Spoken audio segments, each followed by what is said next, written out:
Hello friends, नमस्कार and welcome to समाधान। साथियों, उम्मीद है कि आप सब अच्छे होंगे और साथ ही साथ आपकी स्टडी भी अच्छे से चल रही होगी। और जैसे कि साथियों, बिहार विधान परिषद का जो 12 तारीख को एग्जामिनेशन हुआ था, उसका पेपर हम लोग डिस्कस करने वाले हैं। देखिए, प्रीवियस ईयर आप किसी भी बिहार के एग्ज़ाम को उठा के देख लीजिए, प्रीवियस ईयर क्वेश्चन रिपीट होते ही होते हैं। और ज़्यादा दूर आपको नहीं जाना है, इधर मैं कई क्वेश्चन दिखाऊंगा जो हाल फिलहाल में एग्ज़ाम हुए हैं वहीं से उठा करके डाल दिए गए हैं। इसलिए आपको डिस्कशन देखना ज़रूरी हो जाता है। और यहाँ पर हम लोग जीएस के प्रश्न को देखेंगे, जनरल स्टडीज़, जिसमें जीके, जीएस, साइंस सब सम्मिलित है। लगभग 55 प्लस प्रश्न हैं। आने वाले आपके बीएसओ एग्ज़ाम, बीएसएससी सीजीएल 4 और आने वाले इंटरमीडिएट एग्ज़ाम, सभी एग्ज़ाम्स के लिए महत्वपूर्ण होगी। चाहे 71वीं में आप एग्ज़ाम देंगे तो उसमें भी कुछ क्वेश्चन यहाँ से देखने को मिल सकते हैं। तो चलिए हम लोग जीएस के प्रश्नों को यहाँ पे डिस्कस करते हैं। तो यहाँ पे आते हैं सीधे। अब यहाँ पे देखिएगा, 16 नंबर प्रश्न आपसे पूछा गया है, निम्नलिखित में से किसने बहु विवाहो नामक पुस्तक लिखी थी। तो देखिए, इसका राइट आंसर आपका हो जाएगा ईश्वर चंद्र विद्यासागर। और ये एक बंगाली शिक्षाविद थे, समाज सुधारक थे और महिलाओं की स्थिति के सुधार के लिए इन्होंने काफ़ी काम किया। और जैसे कि विधवा विवाह हो गया, ये सारी चीज़ों को इन्होंने आगे टैकल किया और महिला शिक्षा को लेकर काफ़ी आगे बढ़ाया इन्होंने। तो राइट आंसर आपका ईश्वर चंद्र विद्यासागर हो जाएगा। और बाल विवाह का भी इन्होंने विरोध किया था। तो ये सारे पॉइंट्स आप लोग ध्यान में रखेंगे। 17 नंबर प्रश्न की बात करें हम लोग, तो निम्नलिखित में से किस में भारत की सबसे बड़ी अंतर्देशीय लवणीय आर्द्रभूमि है।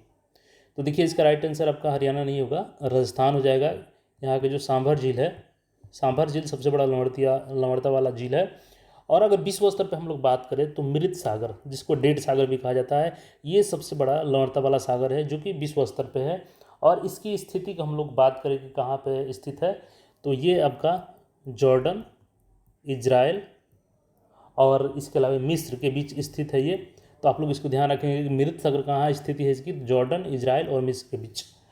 और विश्व की सर्वाधिक लवणता वाला झील की बात करें हम लोग तो वान झील है।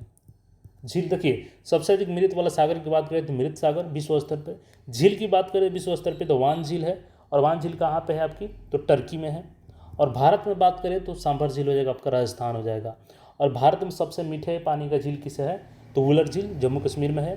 तो ये पॉइंट्स को आप लोग ध्यान रखेंगे और यहाँ से क्वेश्चन आपको आने वाले एग्जाम में देखने को मिल सकते हैं। आगे क्वेश्चन है कि मानव शरीर की आंतरिक संरचना के अवलोकन के लिए प्रयोग में आने वाली परिकलित टोमोग्राफी के लिए निम्नलिखित में से कौन सी प्रयोग में लाई जाती है। तो सीधा सा आंसर इसका एक्स किरण हो जाएगा। इसके बाद से यहाँ कि how many states in India share the countries sea front. तो भारत में कितने ऐसे राज्य हैं जो देश के समुद्र तट को साझा करते हैं। देखिए, इसका राइट आंसर 9 हो जाएगा। मैं थोड़ा सा फिगर एक दिखाता हूँ ताकि आपको अच्छे से रिकॉल हो जाए। यहाँ पे देखिएगा, आपका कलकत्ता हो गया, वेस्ट बंगाल हो गया एक, दूसरा हो गया आपका उड़ीसा, 3 नंबर पर आपका देखिएगा यहाँ पे आंध्र प्रदेश हो गया, 4 नंबर पे आपका हो गया तमिलनाडु, 5 नंबर पे यहाँ पे केरला हो गया आपका, 6 नंबर पे कर्नाटक हो गया, 7 नंबर पे गोवा हो गया, 8 नंबर पे आपका महाराष्ट्र हो गया और 9 नंबर पे आपका गुजरात हो गया। तो टोटल 9 स्टेट्स यहाँ पे समुद्र तट से हैं। तो काफ़ी बेहतरीन है ये, आप स्क्रीनशॉट लेके रख लीजिए इसका ताकि आपको ध्यान रहेगा। नेक्स्ट क्वेश्चन है, पृथ्वी अपनी कक्षा में सूर्य के चारों ओर लगभग कितनी डिग्री से घूमती है। तो देखिए, इसमें जो ऑप्शन है इसमें राइट आंसर हो जाएगा आपका 1 डिग्री प्रतिदिन। अगर पूरे 360 डिग्री की बात करें हम लोग तो लगभग 365.25 डेज में ये कंप्लीट होता है। 21 नंबर प्रश्न देखिएगा यहाँ पे, तो निम्नलिखित में से कौन सा एक यशद पुष्प कहलाता है। तो 21 नंबर में हम लोग बात करें यशद पुष्प की, तो इसको कहा जाता है जिंक ऑक्साइड को। इसका फार्मूला क्या होता है, ZnO, जिंक ऑक्साइड। और देखिए, यह एक सफ़ेद चूर्ण होता है, तो सफ़ेद चूर्ण होता है, ध्यान रखेंगे आप लोग। और जल में ये घुलनशील नहीं होता है, अघुलनशील होता है। तो जल में अघुलनशील होता है, 2 पॉइंट हो गया आपका। और देखिए, इसका उपयोग की हम लोग बात करें तो इसका उपयोग आपका जैसे कि रबर उद्योग हो गया, इसके अलावा आपका सिरेमिक हो गया, तो सिरेमिक उद्योग में हो गया, इसके अलावा आपका पेंट हो गया और आपके कॉस्मेटिक हो गया। तो सारी चीज़ों के निर्माण में इसका उपयोग किया जाता है। और देखिए, यशद पुष्प को हम लोग बात करें तो इसको फिलोसफर, फिलोसफर वुल भी कहा जाता है इसको, तो ये भी ध्यान रखेंगे। दूसरा नाम इसका यशतपुष्प फिलोसफर यूल भी कहा जाता है। 22 नंबर प्रश्न है, निम्नलिखित में से कौन सा चंपारण सत्याग्रह 1917 से संबंधित नहीं है? राजकुमार शुक्ल बिल्कुल संबंधित हैं। संत राउत, ये देखिए वहाँ के स्थानीय नेता थे, तो ये भी संबंधित हैं। राजेंद्र प्रसाद जी, ये भी सम्मिलित हैं वहाँ पे, एक वकील और साथ ही साथ सक्रिय रूप से वहाँ पे भूमिका निभा रहे थे। स्वामी सहजानंद, देखिए ये डायरेक्टली से संबंधित नहीं थे, उससे प्रभावित होकर 1929 में इन्होंने प्रांतीय किसान सभा का गठन किया था। तो यही राइट आंसर आपका हो जाएगा डी, स्वामी सहजानंद चंपारण सत्याग्रह से संबंधित नहीं है। 23 नंबर प्रश्न की तरफ हम लोग बढ़ते हैं, और 23 नंबर जो प्रश्न है हम लोग का यहाँ पे 23 नंबर प्रश्न पूछ रहा है कि निम्नलिखित में से किस में एक रजत नहीं होता है, यानी कि सिल्वर किस में नहीं होता है? तो देखिए जर्मन सिल्वर इसका राइट आंसर हो जाएगा कि जर्मन सिल्वर में सिल्वर नहीं होता है। और जर्मन सिल्वर की हम लोग बेसिकली बात करें तो देखिए जर्मन सिल्वर जो आपका होता है ना, तो इसमें आपका हो जाता है तांबा, उसके बाद से होता है आपका जस्ता, और इसके बाद से आपका हो जाता है निकेल। इन तीनों का ये मिश्रण होता है, जस्ता, तांबा और निकेल का ये मिश्रण होता है, मिश्र धातु होता है, और ये चमकीला होता है, इसीलिए इसको सस्ता सिल्वर भी बोला जाता है। सिल्वर के बदले इसका उपयोग किया जाता है। देखिए हर्न सिल्वर की हम लोग बात करें तो हर्न सिल्वर को सिल्वर क्लोराइड भी कहा जाता है। इसका फॉर्मूला AgCl होता है, तो इसको भी ध्यान रखेंगे, AgCl। तो AgCl होता है इसका फॉर्मूला। और रूबी सिल्वर की बात करें हम लोग तो इसका रंग लाल होता है, रूबी सिल्वर का रंग लाल होता है। और इसका फॉर्मूला की बात करें हम लोग तो Ag2S.Sb2s3 होता है। और लूनर कास्टिक की बात करें हम लोग तो लूनर कास्टिक को AgNO3 इसका फॉर्मूला होता है, यानी कि सिल्वर नाइट्रेट इसको भी बोला जाता है। तो इन सब चांदी होती है लेकिन इसमें नहीं होता है। तो ये सारे फॉर्मूले याद रखेंगे, आने वाले एग्जाम में यहाँ से क्वेश्चन बनेंगे तो छूटने नहीं चाहिए आपसे। आगे इसमें हम लोग बढ़ते हैं और 24 नंबर प्रश्न की तरफ बढ़ते हैं। 24 नंबर प्रश्न आपका क्या है, इल्बर्ट बिल विवाद किस वायसराय के काल में हुआ था? तो देखिए ये 1883 में हुआ था, और उस समय कौन थे? तो लॉर्ड रिपन थे। तो राइट आंसर सी हो जाएगा। 25 नंबर प्रश्न की तरफ बढ़िएगा, मानव के शरीर में ग्रहणी का क्या कार्य है? तो इसको डेड्यूनम भी बोला जाता है ग्रहणी को, और इसका मुख्य काम है कि यह स्टार्च को शर्करा में बदलती है। तो राइट आंसर सी हो जाएगा। 26 नंबर प्रश्न, निम्न में से कौन सा अणु विद्युत शक्ति गृह नहीं है? परमाणु विद्युत शक्ति गृह कौन सा नहीं है? तो देखिए रावत भाटा है, ये रावत भाटा तो सही है। इसके अलावा हम लोग बात करें और कौन कौन है, तो देखिए खोपोली की बात करें ना तो ये नहीं, ये इसी को राइट आंसर हम लोग बोलेंगे। क्यों? क्योंकि ये परमाणु विद्युत गृह नहीं है, ये जल विद्युत गृह है, ये जल विद्युत गृह है, और टाटा पावर के अंडर में ये कार्यरत है खोपोली। तो ये जल विद्युत है, तो यही राइट आंसर हो जाएगा। बाकी के 3 आपके ये परमाणु विद्युत गृह हैं, और ये कैगा कर्नाटक में है, और ये आपका ककरापार गुजरात में है, और ये रावत भट्टा आपका राजस्थान में है। तो ये सारे आप लोग याद रखेंगे। पूछ सकता है कि रावत भट्टा परमाणु विद्युत शक्ति गृह कहाँ है? तो राजस्थान। ककरापार कहाँ है? तो गुजरात में। और कैगा कहाँ है? तो कर्नाटक में है। और सबसे बड़ा कहाँ पे है? तो कुंडलकुलम कहाँ पे है? तो तमिलनाडु में है। और सेकंड लार्जेस्ट कौन है? तो ये रावत भट्टा राजस्थान वाला है। 27 नंबर प्रश्न देखिएगा, तो मानव शरीर में लघुतम अस्थि कहाँ होती है? तो कान में स्टेपिज होता है, स्टेपिज, इसको ध्यान रखेंगे, सबसे छोटी अस्थि होती है। 28 नंबर प्रश्न है, सर जॉर्ज एवरेस्ट ने अपनी वेधशाला कहाँ स्थापित की? तो मसूरी में स्थापित की थी सर जॉर्ज ने, और इसको पार्क एस्टेट भी कहा जाता है, पार्क एस्टेट भी कहा जाता है, और यहीं पर इन्होंने स्थापित किया था। 29 नंबर प्रश्न, प्रसिद्ध विरूपाक्षी मंदिर कहाँ स्थित है? तो ये देखिए हम्पी में स्थित है जो प्रसिद्ध विरूपाक्षी मंदिर है, और देखिए कर्नाटक में है, ये कर्नाटक में हम्पी में स्थित है। और ये पूछने का कारण क्या है? क्योंकि देखिए ये एक विश्व धरोहर में 1986 में ऑलरेडी शामिल हो चुका है। तो विश्व धरोहर में 1986 में ही इसको शामिल कर लिया गया था। पूछ सकता है कि विरूपाक्ष मंदिर को कब शामिल किया गया था विश्व धरोहर स्थल में? तो 1986 में, 1986 में। 30 नंबर प्रश्न है, निम्न में से किस से त्वचा में झुर्रियाँ मुख्यतः किसके कारण पड़ती है? तो सूर्य के पराबैंगनी किरणों से। राइट आंसर सी हो जाएगा, बी हो जाएगा ऑप्शन। 31 में परमाणविक ऊर्जा विभाग निम्नलिखित में से किसके अधीन होता है? तो ये देखिए प्रधानमंत्री के कार्यालय के अधीन होता है। यानी प्राइम मिनिस्टर के अंडर में होता है। 32 नंबर, इंसुलिन क्या है? तो देखिए अग्नाशय द्वारा उत्पन्न एक हार्मोन है, एंजाइम नहीं है। तो आप लोग गलत आंसर मत कीजिएगा, ये राइट आंसर ए हो जाएगा आपका। 33 नंबर प्रश्न, निम्नलिखित क्रांतिकारियों में से किसने लिपिक के रूप में देहरादून में कार्य किया था? तो लाला हरदयाल नहीं होगा, इसका राइट आंसर होगा रास बिहारी बोस, और इन्होंने एक हेड क्लर्क के रूप में कार्य किया था देहरादून में। तो रास बिहारी बोस हो जाएंगे, राइट आंसर सी हो जाएगा। 34 नंबर प्रश्न है, पृथ्वी के ग्रह की संरचना में प्रवार के नीचे कोर निम्नलिखित में से किस एक से बना होता है? तो ये आपका लोहा हो जाएगा। इसको शॉर्ट ट्रिक से याद रखिएगा आपका,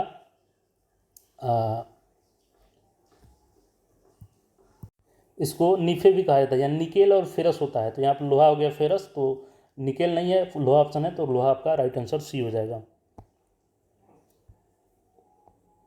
अगला प्रश्न 35 नंबर है, निम्नलिखित में से किस नदी का उद्गम स्थल भारत में नहीं है?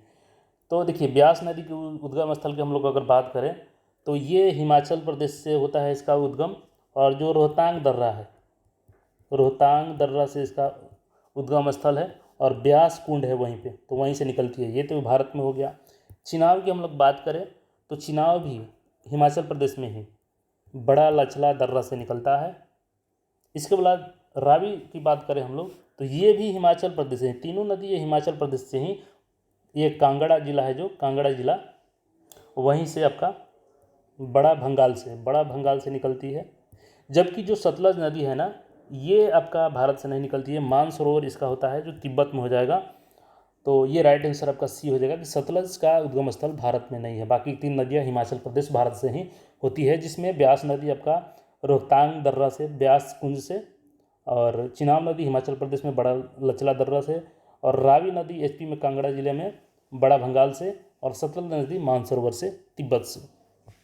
36 नंबर प्रश्न की तरफ हम लोग बढ़ते हैं, और 36 नंबर प्रश्न देखिएगा तो क्या पूछा गया आपसे, निम्नलिखित में से किस कारण से सार्वजनिक रोष की लहर उभरी और जिसके फलस्वरूप जालियांवाला बाग में ब्रिटिश द्वारा नरसंहार की घटना घटी? तो ये रॉलेट एक्ट था, 13 अप्रैल 1919 को ये घटना घटी थी। और बात करें तो जनरल डायर ने बिना किसी चेतावनी के गोली फायर करवा दी थी निहत्थे लोगों पे। भारतीय वन्यजीव संस्थान कहाँ स्थित है? तो ये देहरादून में है। भारतीय जीव संस्थान कहाँ पे है? देहरादून में स्थित है, तो इसको ध्यान में रखेंगे आप लोग। अगला जो है कि प्रथम लोकसभा के अध्यक्ष कौन थे? तो देखिए प्रथम लोकसभा के अध्यक्ष आपके हो जाएंगे जीवी मावलंकर। वर्तमान में कौन है? तो ओम बिरला सर हैं। तो ओम बिरला जी को याद रखिएगा कि वर्तमान में वही लोकसभा के स्पीकर हैं। तो यहाँ पे G V Mavalankar, B number option right हो जाएगा। 39 नंबर प्रश्न की तरफ बढ़ेंगे हम लोग, तो यहाँ पे देखिएगा भारत में राष्ट्रीय जल संसाधन परिषद का अध्यक्ष कौन होता है? तो ये भी प्रधानमंत्री कार्यालय का अधीन होता है, तो राइट आंसर ए हो जाएगा आपका। और ए इस तरीके से नेशनल वाटर, यहाँ पे देखिएगा तो नेशनल वाटर रिसोर्स काउंसिल, इसके चेयरमैन प्राइम मिनिस्टर ही होते हैं। 40 नंबर प्रश्न है, राष्ट्रीय जैव विविधता प्राधिकरण का मुख्यालय स्थित है? तो देखिए 40 नंबर प्रश्न की हम लोग बात करें तो इसका राइट आंसर आपका हो जाएगा चेन्नई। ये देहरादून गलत लगाए हैं जिन्होंने लगाया है, चेन्नई इसका राइट आंसर हो जाएगा। इसकी स्थापना 1 अक्टूबर 2003 में किया गया था। तो ध्यान रखेंगे 1 अक्टूबर 2003 में चेन्नई में, मद्रास में इस्टेब्लिश किया गया था राष्ट्रीय जैव विविधता प्राधिकरण का मुख्यालय। 41 नंबर प्रश्न देखिएगा, निम्नलिखित स्थानों में से कहाँ महात्मा गांधी ने भारत में सर्वप्रथम सत्याग्रह किया? तो चंपारण हो जाएगा 1917, और ऊपर भी आपने एक प्रश्न रिलेटेड इससे देखा था। 42 नंबर प्रश्न की तरफ बढ़ते हैं हम लोग, एक सींग वाले भारतीय गैंडा का प्राकृतिक आवास है? तो ये हो जाएगा काजीरंगा राष्ट्रीय उद्यान, ये हो जाएगा गलत। और मानस में भी कुछ पाए जाते हैं, लेकिन सबसे अधिक काजीरंगा में असम, तो ये ध्यान रखेंगे। 43 नंबर प्रश्न की तरफ देखिएगा, निम्नलिखित में से किसने सोम प्रकाश समाचार पत्र शुरू किया था? तो चलिए इसके ऑप्शन को हम लोग निकालते हैं। इसमें देखिए स्वामी दयानंद सरस्वती, तो इन्होंने किया था सत्यार्थ प्रकाश, तो ये ध्यान रखिएगा सत्यार्थ प्रकाश इनका था। ईश्वर चंद्र विद्यासागर इसका राइट आंसर है, इन्होंने सोम प्रकाश समाचार पत्र शुरू किया था। राजा राम मोहन राय की बात करें हम लोग तो संवाद कौमुदी, इसके अलावा इनका था मिरात उल अखबार, तो ये भी ध्यान रखेंगे। और सुरेंद्र नाथ बनर्जी का था बंगाली। तो राइट आंसर आपका हो जाएगा बी ईश्वरचंद विद्यासागर, 19वीं शताब्दी में इन्होंने शुरू किया था इसको। 44 नंबर प्रश्न है, निम्नलिखित प्रधानमंत्रियों में से किसने भारत में क्रिप्स मिशन भेजा था? तो ये भेजे थे विंस्टन चर्चिल, और विंस्टन चर्चिल ने मार्च 1942 में भेजा था। और देखिए इसका उद्देश्य क्या था कि द्वितीय जो सेकेंड वर्ल्ड वार था उसमें भारतीयों का एक तरीके से समर्थन प्राप्त करना था, इसी उद्देश्य से उन्होंने भेजा था। अब 45 नंबर प्रश्न देखिएगा, तो ब्रिटिश द्वारा कुशासन का बहाना लगा करके निम्नलिखित में प्रांतों में से किस एक शासक को हटा दिया गया था? तो देखिए अवध के शासक को हटाया गया था, और उनका नाम क्या था? तो मैं नाम यहाँ पे उनका बता देता हूँ आपको। वाजिद अली शाह थे, इनको हटा दिया गया था 1856 में, तो इसको ध्यान रखिएगा। अब चलिए यहाँ पे अगला सेक्शन में चलते हैं, वहाँ से जीएस के प्रश्न को देखते हैं। चलिए यहाँ से प्रश्न शुरू हो गया 76 से, फिर से जीएस का प्रश्न। गोल्डन थ्रेशोल्ड नामक कविता संग्रह की रचयिता कौन है? तो ये कौन हो जाएंगे? सरोजिनी नायडू। अब देखिए अगर आपने फील्ड असिस्टेंट का पेपर देखा होता 10 तारीख को, तो उसमें भी पूछा गया था ये। इसके अलावा डीएसओ में भी ये क्वेश्चन पूछा गया था। तो ये सब कॉमन क्वेश्चन जो है आपको पेपर डिस्कशन से ही ध्यान में रहेगा, तो इस को ध्यान रखिएगा। 77 नंबर प्रश्न को देखिएगा, तो यहाँ पे है निम्नलिखित यूरोपियों में से कौन सा एक स्वतंत्रता पूर्व भारत में व्यापारी के रूप में सबसे अंत में आए थे? तो देखिए व्यापारी के रूप में बात करें अगर हम लोग, तो यहाँ पे सबसे पहले पुर्तगाली आए थे, फिर आपके डच आए थे, फिर अंग्रेज आए थे, फिर आपके फ्रांसीसी आए थे। तो लास्ट वाला कौन सा हो जाएगा? आपके फ्रांसीसी। तो सी नंबर राइट आंसर हो जाएगा आपका। 78 नंबर प्रश्न देखिएगा, तो पूछा है कि पंचायती राज डैश सूची से संबंधित है? तो देखिए समवर्ती सूची नहीं होगा, इसका हो जाएगा राइट आंसर राज्य सूची से संबंधित है। और अगर हम लोग बात करें 78 नंबर प्रश्न की, तो इसको 73वें संविधान संशोधन 1992 के द्वारा 11वीं अनुसूची में जोड़ा गया, और जो पंचायती राज है उसको संवैधानिक दर्जा दी गई। तो राइट आंसर क्या हो जाएगा? राज्य सूची का विषय है पंचायती राज। 79 नंबर प्रश्न है, मानव मस्तिष्क के निम्नलिखित भागों में से कौन सा एक निगरण और उल्टी का नियमन करता है? तो राइट आंसर हो जाएगा मेडुला ओब्लंगाटा।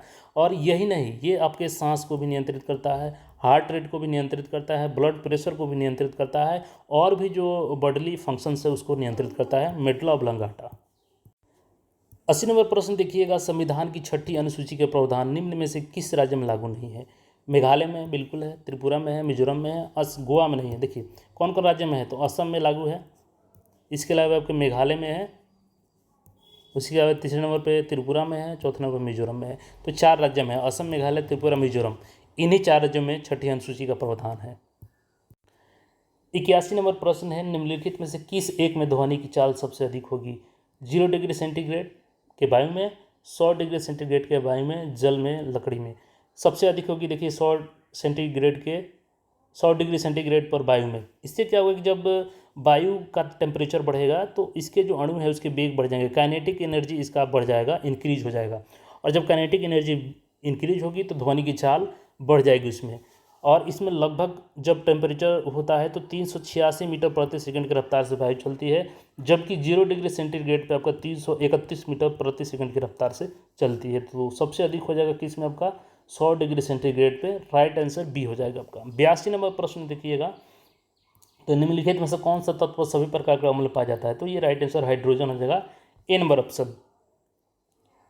83 नंबर प्रश्न, kilowatt hour is the unit of क्या है? Energy, power, force, momentum. तो राइट आंसर एनर्जी हो गया, ऑप्शन नंबर ए हो जाएगा, ऊर्जा का। और इसका मतलब होता है कि 1000 वाट 1 घंटे में विद्युत खर्च। 84 नंबर प्रश्न का देखिएगा यहाँ पे, तो वी मैक्स निम्नलिखित में से किससे संबंधित है? तो ये आपका संचार प्रौद्योगिकी से है, communication technology. Right answer D हो जाएगा इसका। और 85 नंबर प्रश्न देखिएगा, तो भारतीय संविधान के अंतर्गत किसी गिरफ्तार व्यक्ति को डैश घंटों के भीतर नज़दीकी न्यायिक दंडाधिकारी के सम्मुख पेश किया जाना अनिवार्य है। तो कितने घंटे? 24 घंटे। हालांकि इसमें यात्रा वाला समय नहीं जोड़ा जाता है। और ये किसके तहत है? तो आर्टिकल 22(2) के तहत इसका प्रावधान है संविधान में कि आप किसी भी गिरफ्तार हुए व्यक्ति को 24 घंटे के अंदर नज़दीकी न्यायिक दंडाधिकारी के सम्मुख पेश कीजिए। 86 नंबर प्रश्न, निम्नलिखित प्रकार के कांचों में कौन सा एक पराबैंगनी किरणों का विच्छेदन कर सकता है? तो ये होता है कौन? क्रूक्स कांच। राइट आंसर बी नहीं होगा, डी हो जाएगा क्रूक्स कांच। तो क्रूक्स कांच आपका। 87 नंबर प्रश्न है, निम्नलिखित में से कौन से ग्रह के सर्वाधिक प्राकृतिक उपग्रह अथवा चंद्र हैं? तो देखिए पहले बृहस्पति था लेकिन अभी शनि है, तो राइट आंसर सी हो जाएगा। हालांकि आप लोग एक बार देख लीजिएगा, लेकिन मुझे जहाँ तक अपडेट है कि शनि ही होगा, तो राइट आंसर सी होगा। 88 नंबर प्रश्न देखिएगा, तो निम्नलिखित अधातुओं में कौन सा एक विद्युत का मंद चालक नहीं है? तो इसका राइट आंसर क्या हो जाएगा? सेलेनियम। ये अधातु है लेकिन फिर भी थोड़ा बहुत चालन करता है, तो बी हो जाएगा। 89 नंबर प्रश्न, निम्नलिखित में से किस एक प्रकार की तरंगों का प्रयोग रात्रि दृष्टि उपकरण में किया जाता है? तो 89 नंबर प्रश्न की हम लोग बात करें तो देखिए यूपीएससी का यानी आईएएस का जो एग्ज़ाम 2009 में प्रीलिम्स हुआ था, उसका ये क्वेश्चन उठा करके आपसे पूछ दिया है और सेम ऑप्शन सहित ये क्वेश्चन रिपीट कर दिया गया है। इसका राइट आंसर हो जाएगा अवरक्त तरंग यानी इंफ्रारेड वेव्स, तो सी नंबर राइट आंसर हो जाएगा। और ये यूपीएससी 2009 के प्री का क्वेश्चन है। 90 नंबर प्रश्न देखिएगा, परिमार्जन नेगी निम्नलिखित खेलों में से कौन से एक में विशिष्टता दिखाई है? तो ये किस में दिखाए हैं? शतरंज में, सी नंबर हो जाएगा राइट आंसर। 91 नंबर प्रश्न देखिएगा, तो निम्नलिखित स्थानों में से कहाँ पे शैम्पेन जनजाति पाई जाती है? तो निकोबार द्वीप समूह में पाई जाती है, राइट आंसर बी हो जाएगा। और 92 नंबर प्रश्न की तरफ बढ़िएगा, तो सेवाराय पहाड़िया कहाँ स्थित है? तो ये हो जाएगा आपका तमिलनाडु में। तो सेवाराय पहाड़िया कहाँ स्थित है? तमिलनाडु में, राइट आंसर डी हो जाएगा। 93 नंबर प्रश्न देखिएगा, निम्नलिखित में से भारत में पहला नगर निगम कहाँ स्थापित हुआ? तो इसका राइट आंसर बी हो जाएगा मद्रास, चेन्नई। और ये कब हुआ था? तो 1688 में। जबकि मुंबई कब हुआ था? मुंबई आपका 1726 में हुआ था, तो राइट आंसर चेन्नई हो जाएगा। और चेन्नई हुआ था, उसके बाद मुंबई, फिर आपका कोलकाता हुआ था। 94 नंबर प्रश्न है कि सूर्य और पृथ्वी के बीच औसत दूरी लगभग कितनी है? तो राइट आंसर डी हो जाएगा, लगभग 150 × 10⁻6 किलोमीटर। तो 95 नंबर प्रश्न देखिएगा, दुलहस्ती पावर स्टेशन किस नदी पे है? तो चीनाब नदी पे है। 96 नंबर प्रश्न देखिएगा, घटपर्णी पौधा के निम्नलिखित भागों में से कौन सा एक घट के रूप में नामित होता है? पत्ता। इसका पत्ता एक घड़े का रूप ले लेता है, तो उसी को घटपर्णी कहा जाता है। तो पत्ता इसका घट के रूप में रूपांतरित होता है। 96 नंबर प्रश्न है, वर्तमान में विश्व बैंक के अध्यक्ष कौन है? तो अजय बंगा जी हैं। 98 नंबर देखिएगा, निम्नलिखित में से किस एक क्षेत्र में असाधारण योगदान के लिए शांति स्वरूप भटनागर पुरस्कार दिया जाता है? तो विज्ञान एवं तकनीक के रूप में। देखिएगा ये आपकी जो फील्ड असिस्टेंट का 10 अगस्त को एग्जाम हुआ बीएसएससी का, बीपीएससी डीएसओ का एग्जाम हुआ, उसमें भी ये सेम बहु प्रश्न पूछा गया था। और यहाँ भी देखिएगा तो तीसरी बार यहाँ पे रिपीट कर दिया गया। तो डिस्कशन आपको बहुत ज़रूरी है देखना, क्योंकि आगामी सीजीएल 4 आपको क्रैक करना है, बीएसओ क्रैक करना है, तो आपको प्रीवियस ईयर को इग्नोर नहीं करना है। चाहे बिहार का कोई सी भी एग्जाम हो, वो परिचारी से लेकर के नेक्स्ट लेवल तक का भी एग्जाम हो सकता है, उसके पेपर को जीएस को खास करके जरूर देखिएगा। 99 नंबर है, बिहार विधान परिषद में कुल सदस्यों की संख्या कितनी है? तो देखिए इसका राइट आंसर 75 हो जाएगा, 75 है ए नंबर। बिहार विधान परिषद की पहली बैठक कब बुलाई गई थी? तो वर्ष 1913 में, राइट आंसर बी हो जाएगा इसका। और कब बुलाई गई थी? तो 20 जनवरी को ये बुलाया गया था 1913 में।